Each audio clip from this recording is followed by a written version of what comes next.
Animal Farm, Chapter 6. All that year, the animals worked like slaves, but they were happy in their work. They worked a 60-hour week, and in August, Napoleon announced that there would be work on Sunday afternoons as well. Remember, they used to not work on Sundays. They had free time. This work was strictly voluntary, so they had a choice. But any animal who absented himself would have his rations reduced by half.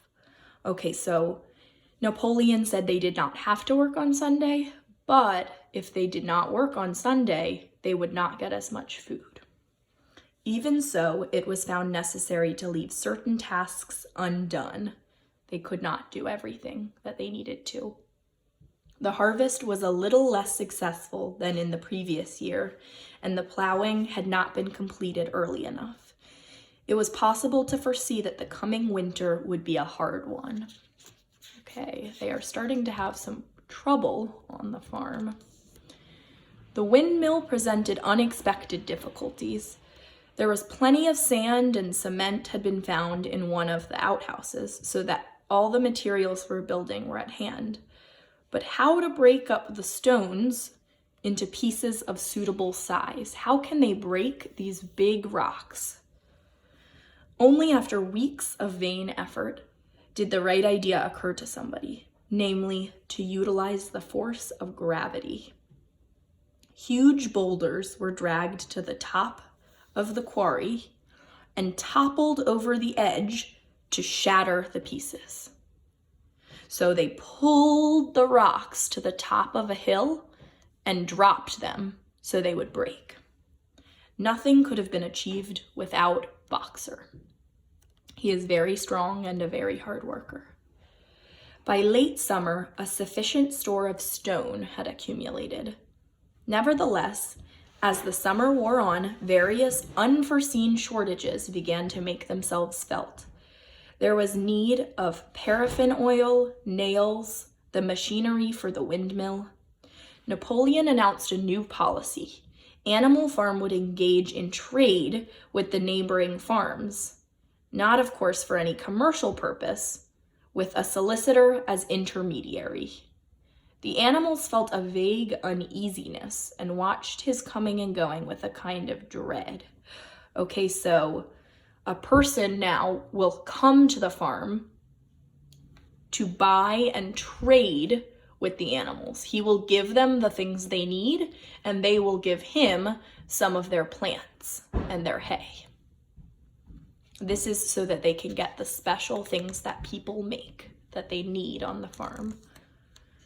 It was about this time that the pigs suddenly moved into the farmhouse and took up their residence there. Wait, I thought that no animals would live in the house. Some of the animals were disturbed when they heard that the pigs not only took their meals in the kitchen and used the drawing room as a recreation room, but also slept in the beds. The animals seemed to remember a resolution against this. Yeah, I remember it said on the barn, no sleeping in beds. The pigs are breaking their rules. The rule was against sheets, a human invention. A bed merely means a place to sleep. It's also more suited to the dignity of the leader. The pigs are saying many, many reasons that it's okay for them to sleep in a bed. This sounds a little fake. By the autumn, the animals were tired but happy. They had had a hard year, and after the sale of part of the hay and corn, the stores of food for the winter were none too plentiful. So when they had to give away some of the hay and the corn to this man, they got some things they needed for the windmill, but now they do not have so much food. But the windmill compensated for everything. It was almost half built now. In their spare moments, the animals would walk round and round the half-finished mill, admiring the strength and perpendicularity of its walls and marveling that they should ever have been able to build anything so imposing. They are very impressed. They really like the windmill. They are proud of themselves. November came with raging southwest winds. Finally, there came a night when the gale was so violent that the farm buildings rocked on their foundations. So there was a big storm with a lot of wind. In the morning, the animals came out of their stalls. A terrible sight met their eyes. The windmill was in ruins. Oh no, the storm made the windmill fall.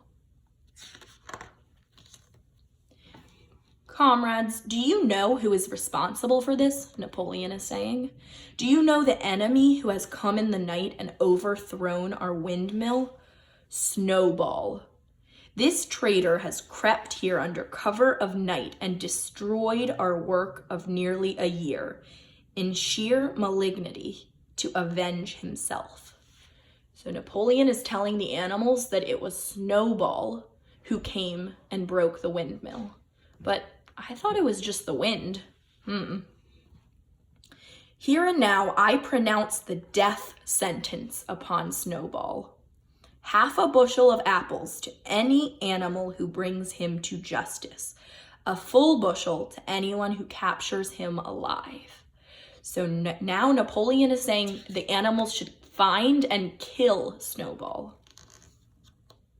There's work to be done. This very morning, we begin rebuilding the windmill, and we will build all through the winter, rain or shine. Long live the windmill.